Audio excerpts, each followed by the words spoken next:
Саламатсыздарбы, урматтуу телекөрүүчүлөр, кайрадан эфирде Адистин кеңеши көрсөтүүсү, аны мен Рысбек Мелисбеков алып барам.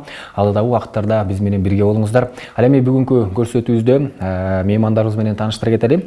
Нарын аймактык адвокатура башкармалыгынын төрайымы Ишенова Асель Шаршенбековна жана ошондой эле Актала районунун мамлекеттик нотариалдык кеңсесинин мамлекеттик нотариусу Казиева Махабат Токтосуновна.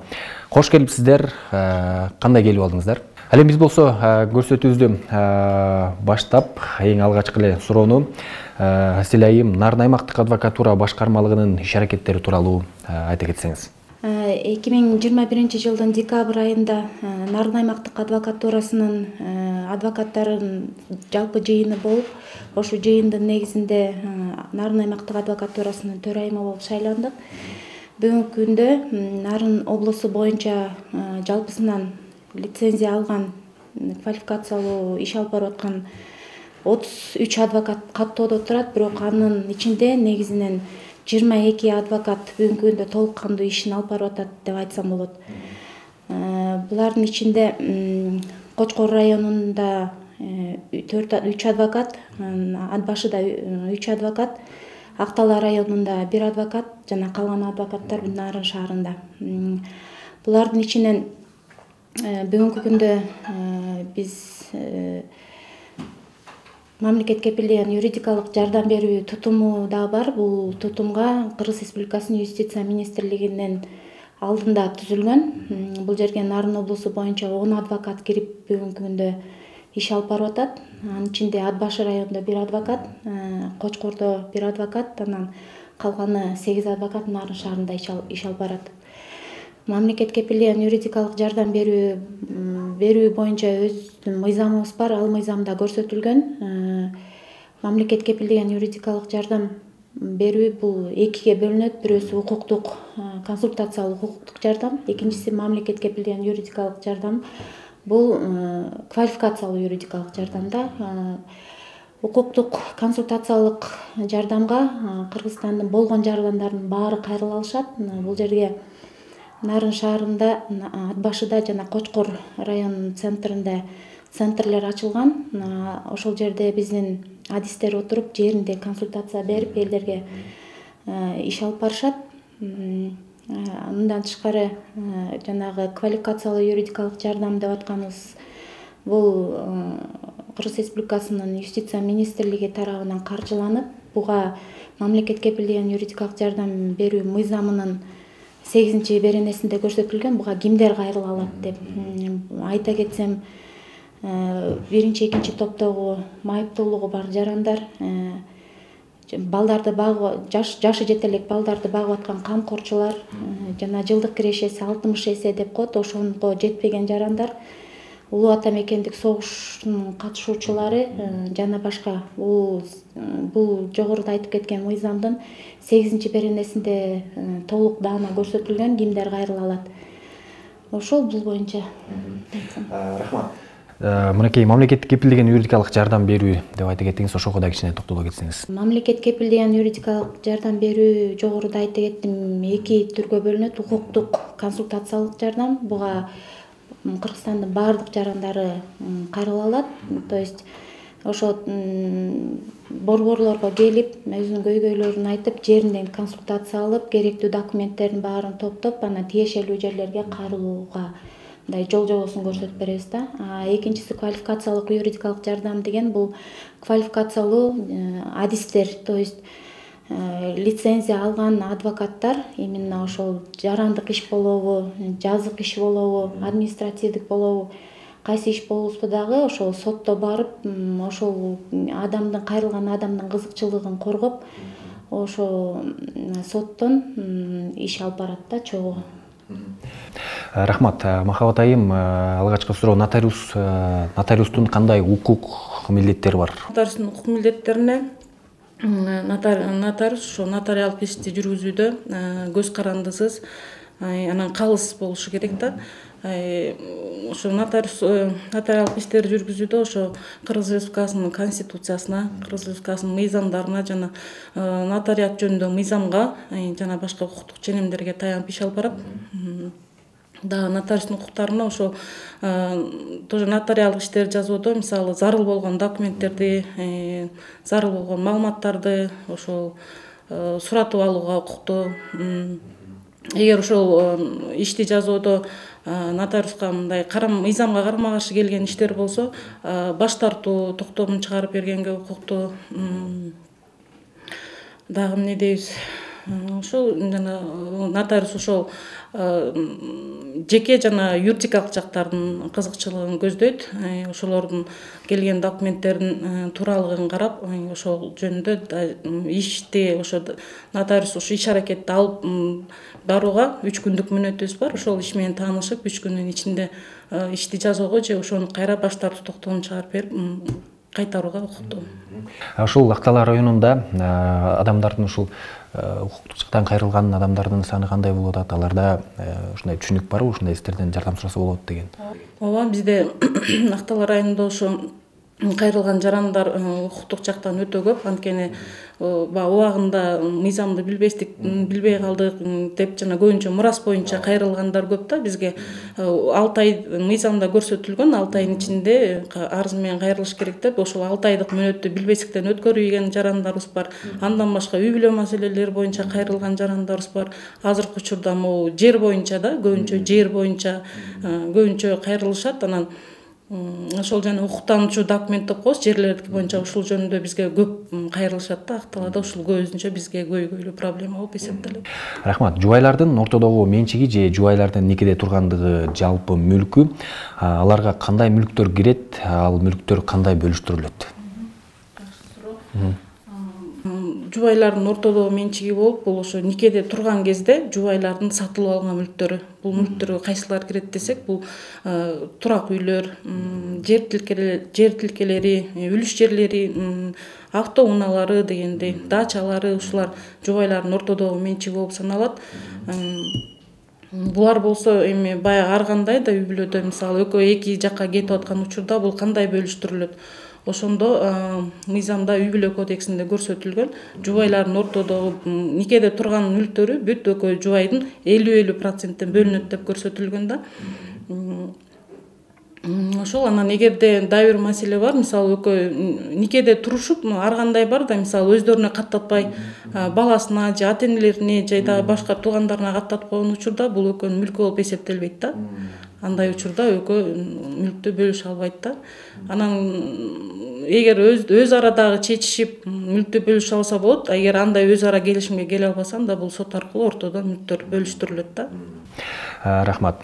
Аселайым, ушул бул кызматты кимдер ала алышат негизи? Негизи ошо жогоруда айта кетпедимби, могу консультациялык укуктук жардамды бул Кыргыз Республикасынын жарандарынын баары ала алат, баардык маселелер боюнча. Жана жогоруда айтып кеткен борборлорго барып, ошол жерден адистердин кеңешин ала алышат. Бул квалификациялуу юридикалык жардамды биринчи процедурасын айта кетсем, анткени Нарын шаарында бизде бүгүнкү күндө 8 адвокат иш алып барып атат. Анан бизде Нарын шаарында ошо мамлекет кепилдеген юридикалык жардам берүү тутумунун координатору отурат. Ошол координаторго өздүгүн тастыктоочу документин көтөрүп алып, то есть паспортун көтөрүп алып, анан келип арыз жазып, ушундай квалификациялуу юридикалык жардамга муктажбыз деп жазгандан кийин ошол жерге арызда көрсөтүлгөн ал адамдын статусун аныктатканга дагы макулдук берип кол коюп берет.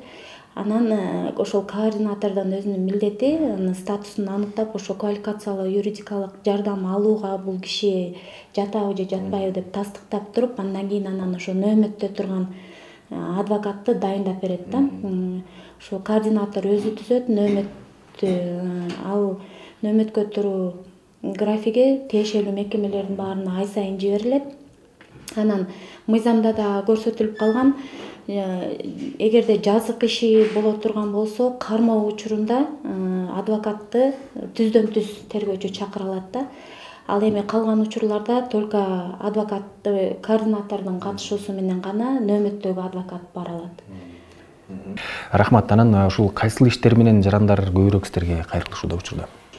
Бүгүнкү күндө үй бүлөлүк чыр чатактар боюнча көбүрөөк келет.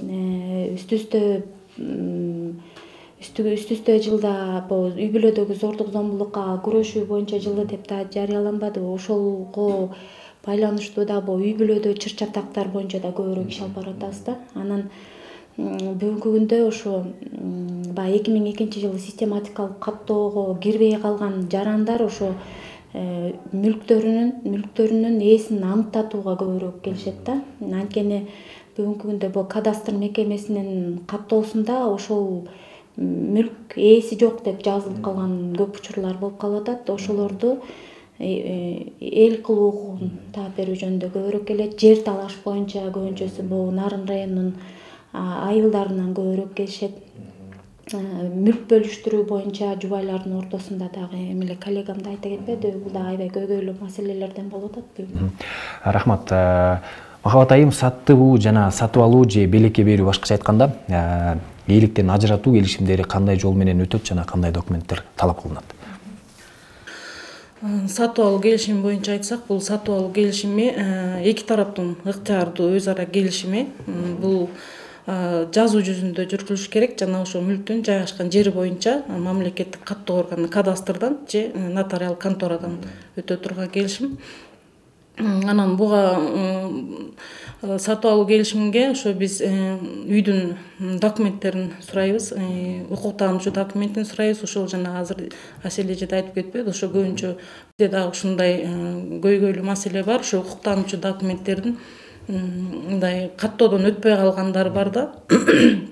Анан ошол документтердин табылышы өтө кыйын да бизде. Анан ошолордун түп нускаларын сурайбыз. Бизге нотариуска келгенде документтердин түп нускаларын сурайбыз да. Анан ошолорду анан кийин жана ортодо жана жубайларында да ортодо менчиги деп атпайбызбы, ошого жараша биз жубайлардын макулдуктарын да сурайбыз, өздөрүн чакырып келип. Дагы эмне дейсиз? Ошо белекке берүү келишими. Бул да мисалы атасы баласына белекке бериши мүмкүн. Бул деле ошол каттоо органынан справкаларды сурайбыз. Ошол жанакы арестте жокпу, камакта жокпу, ошонун негизинде андан кийин сатып алуу келишимдери, белекке берүү келишимдери жүрөт. Рахмат. Кийинки суроо аткаруу бийлигинин органдарынын кызмат адамдары жүргүзүүчү нотариалдык аракеттер тууралуу айтсаңыз. Ошо жанакы айылдарда нотариус жок жерлерде, мисалы айыл өкмөттөрдүн Кыргыз Республикасынын өкмөтүнүн 521-токтомунун негизинде ошол катчыларга милдеттендирилген бул. Алар катчылар ошо нотариалдык иштин 5 түрүн жаза алышат да. Ишеним каттарды бере алышат. Жана документтердин көчүрмөлөрүн анык экенин көйлөндүрө алышат. Керездерди көйлөндүрө алышат. Документте колдун аныктыгын көйлөндүрө алышат. Анан кийин мурастарды сактоону кабыл алышат да. Анан бул боюнча дагы айдын 25-инде бизге ошол айыл өкмөттөрүнүн катчылары отчет берип турат. Биз аларды жыйынтыктап, бул башкармалыкка биз жыйынтыктап отчет берип турабыз. Рахмат. Аселе айым, ушул жаңы мыйзамдар тууралуу айта кетсеңиз. 2021 жылдын декабрь айында жаңы мыйзамдарга кол койгон. Президентибиз ал 30 күндүн ичинде күчүнө кирип, анан бүгүнкү күндө ошол жаңы мыйзамдар менен иш алып баратабыз. Жаңы мыйзамдар булар жазык кодекси жана жазык процессуалдык кодексин айта кетсем. Мындан мурунку бизде жазык иштери экиге бөлүнүп, бирөө жогорку иштери боюнча, бирөө жазык иштери боюнча деп эки кодекс менен мыйзамдар менен иштеп келгенбиз. Ошо декабрь айынан баштап Кыргыз Республикасынын жазык кодекси деп эле биригип жалпыланып эле бир мыйзам менен иштеп атабыз. Дагы буга чейин дагы сурооңузга кошумчалай кетсем, 2021 жылы эмеле жогоруда коллегам да айтып кетпеди, бизде мындай экен да, Нарын облусу боюнча алыскы аймактагы жарандар ошо борборго, райондук центрларга келип, ошо өзүнүн көйгөйлөрүн айта албайт экен да. Анткени эме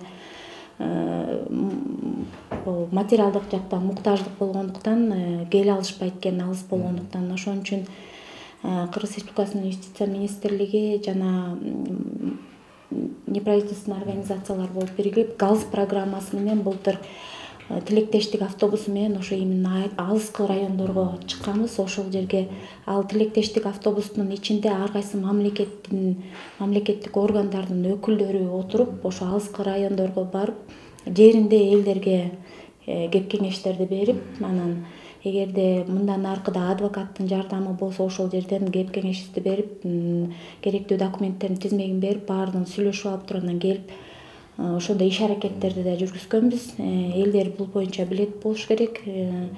Нарын облусунун болгон айылдардын баарын кыдырып чыкканбыз. Жакшы экен. Дагы өзүңүздөрдүн ушул жылдагы башталган иш аракеттер тууралуу эгерде толуктоолор болсо айтсаңыздар болот.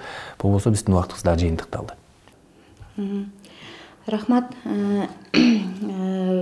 Бизде бул мамлекет кепилдеген юридикалык жардам берүү тутумуна кирип иштеп баштагандан бери мен өзүмө мындай деп жыйынтыкка келдим да, баягы каяка барабыз, кимден кеңеш алабыз, бул менин жумушум оңунан чыгабы же убара болбой эле койсомбу деген көп мындай уйгу туйгу болгон суроолор элдердин арасында көп болот экен да. Кимге барам, анан адвокаттарга барганда акчаны бере аламбы деп ушундай көп уйгу туйгу болгон жарандарыбыз болот экен. Андыктан эгерде юридикалык жардам жактан кеп кеңеш керек болсо, өзүңүздүн укуктарыңызды биле албай атсаңыздар, урматтуу телекөрүүчүлөр, Нарын шаарындагы юстиция башкармалыгынын алдында акысыз кеп кеңеш берүү борборуна келип, ошол жерден кеп кеңеш алып, ошо көйгөйлөрүңүздү айтып, эметсе чечтирсеңиздер болот. Махабат айым, толуктачу. Мен дагы ошол жарандарга кайрылып кетет элем.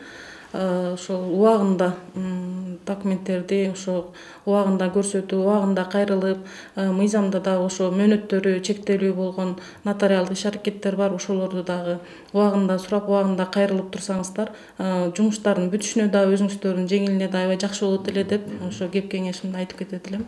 Сиздерге дагы чоң рахмат, атайын убактыңыздарды бөлүп, суроолорубузга жооп бергениңиздер үчүн. Ишиңиздерде ийгиликтер болсун. Биздин бүгүнкү адистин кеңеши берүүсүнүн конокторун дагы бир тааныштыра кетейин. Нарын аймактык адвокатура башкармалыгынын төрайымы Ишенова Асель Шаршенбековна жана ошондой эле Ак Талаа районунун мамлекеттик нотариалдык кеңсесинин мамлекеттик нотариусу Казиева Махабат Токтосоновна болду. Ал эми биз болсо көрсөтүүбүздү жыйынтыктайбыз. Кийинки берүүлөрдөн көрүшкөнчө сак саламатта туруңуздар.